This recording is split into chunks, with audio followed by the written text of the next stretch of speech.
Hola, bienvenidos. En esta ocasión quiero hablar acerca del análisis vectorial, del cálculo vectorial, que es el nombre que más se utiliza para esta disciplina matemática. Una vez que hemos llevado el cálculo de una variable, el siguiente curso en escuelas de ingeniería, matemáticas, física, después del cálculo de una variable, el siguiente curso de cálculo es del cálculo en muchas variables. Cuando hablamos de muchas variables, indefectiblemente vamos a hablar de espacios vectoriales y de transformaciones entre los espacios vectoriales y de teoría del campo, en este caso de teoría de campos estáticos, de teoría potencial, que es una de las teorías que suelen venir en varios de los libros de cálculo vectorial o que se titulan cálculo vectorial, al menos algunos de los que se usaban antes. Hoy día, al parecer esta teoría, la teoría del potencial, la teoría de la ecuación de Laplace, que es eso, la teoría del potencial, la teoría de la ecuación de Laplace, ya casi no se estila en los cursos de cálculo vectorial. Era algo fundamental la teoría del potencial junto con una descomposición que hoy día en los cursos de cálculo muy avanzados se llama descomposición de Hodge. En los cursos de cálculo de Cartan se le denomina descomposición de Hodge, pero en los cursos de cálculo vectorial se le conocía como descomposición de Helmholtz. Podíamos partir un campo vectorial siempre y cuando satisfaciera unas ciertas condiciones muy sencillas, que por eso viene después de la teoría del potencial. En el infinito debe de tender a cero. Entonces podemos descomponer el campo vectorial en dos componentes, una componente que se llama solenoidal y otra componente que se llama solenoidal y de divergencia nula, que son un gradiente y un rotacional. Eso es lo que nos dice la descomposición de Helmholtz para campos que dependen únicamente de tres coordenadas espaciales. Cálculo de tres dimensiones. También se puede extender a 4 o a n dimensiones y a eso le vamos a llamar descomposición de Hodge. Pero esa no se ve en los cursos de cálculo vectorial o de varias variables. No se ve ahí. Bien, ¿qué libros puede uno encontrar modernos que nos introduzcan al cálculo vectorial y qué crítica le podemos hacer a esos libros de cálculo vectorial moderno? Bueno, aquí tengo dos muy conocidos. Voy a empezar con uno muy conocido, el cálculo vectorial de Gerrold Marsden y Anthony Tromba. Este es un libro muy conocido. Esta es una edición, pues ya no es la de las conocidas, es la sexta edición. Aquí lo pueden ver. Es un libro, bueno, realmente es lo que les comentaba, es un libro de cálculo de varias variables. Cuando vemos cálculo de varias variables, indefectiblemente debemos de ver cálculo vectorial porque en muchas variables los puntos en el espacio se representan con vectores. Y aquí pues nos va a enseñar eso. Este libro no trae teoría del potencial, pero trae una introducción a las formas diferenciales y a las ecuaciones de Maxwell, que viene a ser algo que supla a la teoría del potencial, las ecuaciones de Maxwell, que son un poco más complicadas que la ecuación de Laplace, pero bueno, aquí la trae, no veo, pero seguramente la puede traer la descomposición de Helmholtz, porque Marsden es un matemático muy solvente, dirían algunos, muy solvente, pero bueno, el libro de cálculo vectorial, muy conocido. Hay otro que es más o menos igual, cálculo vectorial de Susan Jane Cooley, cubre más o menos los mismos temas que el libro de Marsden. Es indistinto cuál agarren, o realmente son prácticamente lo mismo. Y bueno, se los recomiendan en muchos cursos de cálculo de varias variables. Entonces, muchos lo habrán leído. Vamos ahora a ver unos que son más viejitos y que podrían resultar más interesantes aunque quizá no traigan formas diferenciales, suelen traer una introducción al cálculo tensorial. Y vamos a concluir con 2 libros de mecánica vectorial que cubren más o menos lo mismo. Vamos a empezar con uno que no sé qué tan conocido sea, Análisis Vectorial Avanzado de Wedderburn. Wedderburn tiene otro libro, un libro de geometría diferencial, en donde también usa los métodos, pero más que los métodos, utiliza la nomenclatura, el formalismo de Gibbs del cálculo vectorial para la geometría diferencial. El cálculo simbólico de Gibbs en geometría diferencial lo utiliza Wedderburn, pero aquí estamos hablando de su libro de cálculo vectorial avanzado. Este libro de cálculo vectorial avanzado yo lo tengo en la reimpresión de The Open Court. Originalmente se publicó por la Cambridge University Press, pero bueno, yo tengo este que es de la Open Court, una reimpresión de Estados Unidos. ¿Qué es lo que trae de interesante? Aparte de las muchas aplicaciones, porque trae muchas aplicaciones, ustedes ven el índice, van a encontrar que trae primero lo que son los operadores diferenciales, después líneas, superficie e integrales espaciales. Elementos de la teoría del potencial. Este libro sí trae, por supuesto, los elementos de la teoría del potencial, porque era un tema que se incluía en todos los cursos de cálculo vectorial. Luego viene movimiento de fluidos sin fricción, funciones lineales vectoriales, cuádricas centrales, movimientos de cuerpos rígidos, diádicas, equilibrio de cuerpos deformables, teoría elemental de la electricidad, ecuaciones de Maxwell y Lorentz, las transformaciones de Maxwell-Lorentz, y eso es lo último que trae. Es un libro bastante completo. Si lo consiguen, les va a resultar muchísimo más interesante que los que vimos de Marsden y Cooley. Este está mucho más interesante, cálculo vectorial avanzado. Obviamente, pues le va a faltar algunas cosas, como la nomenclatura que se usa hoy día, las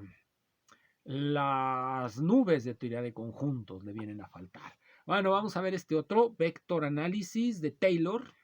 Este análisis vectorial de Taylor es un libro que, si lo consiguen, es muy bueno. También trae, por supuesto, como todos estos libros, también trae una introducción al análisis tensorial con diádicas. Entonces va a comenzar con el álgebra de vectores, transformaciones lineales, cálculo diferencial de vectores, cálculo integral de vectores y algunas aplicaciones a geometría diferencial en el capítulo 2, que se llama cálculo diferencial de vectores. Ahí va a traer la geometría de superficies curvas, la geometría de curvas espaciales, el movimiento de una partícula, campos escalares y vectoriales, y va a traer un capítulo de introducción al análisis tensorial. Este no trae, lamentablemente no trae, teoría del potencial, pero de todos modos es un libro muy, muy interesante de cálculo vectorial. Este también es muy conocido, de Louis Brandt, Vector and Tensor Analysis. De Brandt conocen sus libros de cálculo avanzado, sus libros de mecánica. Vamos a ver otro de Brandt, de mecánica vectorial, y hay otro de cálculo vectorial, me parece, pero este se llama análisis vectorial y análisis tensorial. Es un libro interesante porque introduce un concepto que ya no se suele manejar se maneja en los libros franceses de vectores, y fue introducido en los libros de Apple de cálculo vectorial y de algunos otros autores franceses, pero en Estados Unidos y por lo tanto en México no se usa mucho. Pero Brandt sí lo introduce, que es el concepto de un motor. ¿Qué es un motor? Es la combinación del vector de posición y del momento de ese vector de posición, del producto cruz del vector de posición con una recta que pasa por ahí. Es la combinación de esos dos, se le llama un motor, y esto lo introduce Brandt en un capítulo dedicado precisamente al álgebra de motores, que es en la parte 2, capítulo 2, motor álgebra, así se llama. Aquí se ve motor álgebra. Es nada más eso. En los libros alemanes de cálculo vectorial también aparece como el álgebra de rotor álgebra. Aquí es motor álgebra, álgebra del motor, que no es otra cosa que la consideración de los vectores, conjuntamente de los vectores de posición con sus momentos vectoriales. Entonces este libro también, este sí trae, por supuesto que sí trae muchas aplicaciones y teoría del potencial, por supuesto. Los buenos libros de cálculo vectorial siempre traen teoría del potencial, entonces es muy recomendable, además de que trae una introducción al análisis vectorial. Entonces Vector and Tensor Analysis. Hay otro, este sí está en español y es muy, muy conocido. Se llama Análisis Vectorial, Vector Análisis de Phillips. Este libro está forrado, pues este lo forré.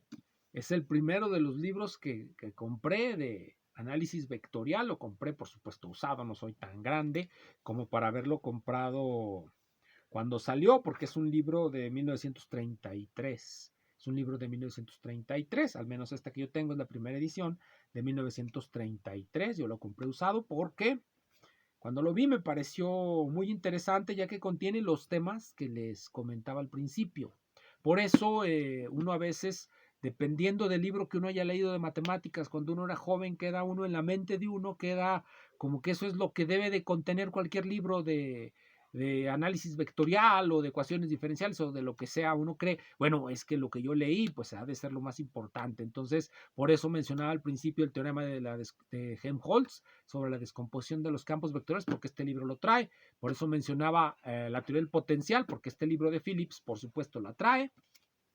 Es un libro que comienza a un nivel bastante accesible, es decir, muy sencillo. Empieza con las operaciones elementales con vectores y va avanzando paulatinamente hasta que nos habla de funciones armónicas, potenciales escalares y vectoriales, potenciales retardados, y al final cálculo con diádicas, es decir, vectores cartesianos.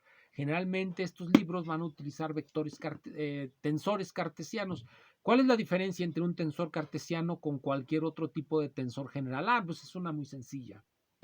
Llamamos cartesianos a los tensores de segundo orden que se transforman de acuerdo a las representaciones irreducibles del grupo ortogonal. Esos son los tensores cartesianos. También hay tensores de órdenes superiores, tensores cartesianos, que se transforman también de acuerdo a las representaciones del grupo ortogonal, pero cuando son de órdenes superiores, el grupo ortogonal se construye como productos tensoriales de las representaciones irreducibles del grupo ortogonal en 3 dimensiones. Eso es lo que aparece, por ejemplo, en la suma de momentos angulares de la mecánica cuántica.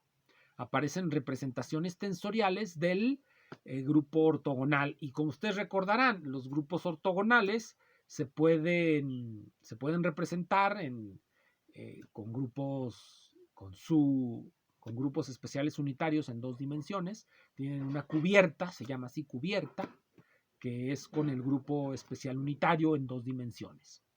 Y por eso es por lo que a veces las formulotas en mecánica cuántica se hacen acá muy complicadas, porque aparecen esos productos tensoriales.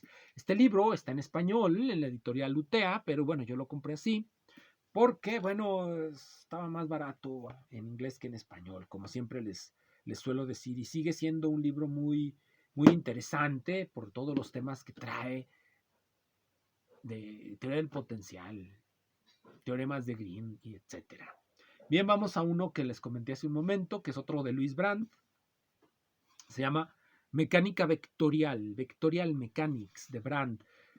Aunque tiene el título de mecánica, se puede concebir como un libro de cálculo vectorial, porque lo primero que trae, como la mayoría de los libros de mecánica de este nivel, es álgebra vectorial. Álgebra vectorial que es un poco distinta a la que nos presentó en el libro que mostré antes. De álgebra vectorial es un poco más sencillo, un poco más sencillo y un poco más elemental. Y luego va a empezar con las aplicaciones a la estática, a la estática, trae varios capítulos, principios de estática, estática de una partícula, estática plana, estática en 3 dimensiones, y después pasa al cálculo vectorial. Trae entonces capítulos, si eliminamos las aplicaciones a la mecánica, que es de lo que trata el libro, y nos quedamos, por ejemplo, con el capítulo 1, que es de álgebra vectorial, con el capítulo 6, que es de cálculo vectorial, y con esos dos tenemos una introducción bastante interesante a la mecánica y escogemos, por ejemplo, algunos de los temas como son dinámica de cuerpos rígidos, que es donde se aplica de manera masiva el cálculo de vectores, pues tendremos una introducción elemental utilizando este librito de mecánica vectorial. Voy a presentar ahora un libro que a mí en lo personal me parece un libro excelente, aunque ya está viejo, y también lleva por título Mecánica Vectorial, Vectorial Mechanics, nada más que en este caso es de un autor inglés. Louis Brand es un autor norteamericano, en este caso es de un autor inglés que es un tanto conocido en la teoría especial y general de la relatividad. Milne, Mecánica Vectorial, Vectorial Mechanics, este librote. Ya está algo viejo, porque pues es también de esos años del 33. Este es un libro de la editorial Methuen, publicado en 1948, y que está dedicado a Sidney Chapman. Por si algunos no recuerdan quién es Sidney Chapman, escribió un libro sobre dinámica de gases, con Cowling creo que se llama el otro. Entonces, en este libro de mecánica vectorial sí va a empezar con la parte 1, que es álgebra vectorial, sistemas de vectores en línea, donde va a introducir lo que se denominan coordenadas de Plücker, que ya también Brand introduce en el libro de cálculo vectorial que les mencioné hace poco. Y finalmente va a aplicarlo a la dinámica. Trae 2 capítulos de puramente vectores, que son de álgebra vectorial, donde va a definir lo que es un vector, el producto escalar. En realidad, el libro es muy extenso, el tratamiento que hace de los productos vectoriales y de los productos interiores, y también trae una introducción al análisis tensorial, así se llama, Elementary Tensor Analysis, que viene a ser el capítulo 3, análisis tensorial elemental, donde va a utilizar la notación de las diádicas y también la notación de las componentes, pero sobre todo la notación de las diádicas. Lo interesante es que después va a pasar a los teoremas integrales, y en los teoremas integrales sí va a demostrar el teorema de Helmholtz, va a demostrar además el famoso teorema de la circulación de Kelvin, que es muy importante en mecánica de fluidos. Este libro lleva por título mecánica vectorial, pero con el concepto que tiene de mecánica no es nada más mecánica de la partícula o del cuerpo rígido, sino también la mecánica de los cuerpos deformables, en este caso de los fluidos y de la elasticidad. Entonces va a traer capítulos sobre tensores de inercia, movimiento de cuerpos rígidos, problemas girostáticos, movimientos impulsivos, tratados de manera bastante extensa, y también problemas de mecánica de fluidos, como mencioné ya. Este libro, el de Milne. Quizá no haya un formalismo más extendido que el de la notación vectorial de Gibbs. Hoy día, gracias a los libros de cálculo vectorial que ya se están usando, que son, por ejemplo, los 2 que les mostré al principio, ya se está introduciendo también a todos los niveles la notación de Cartan de las formas diferenciales, que son otra forma de tratar a los vectores. No se vayan muy lejos. Muchas gracias.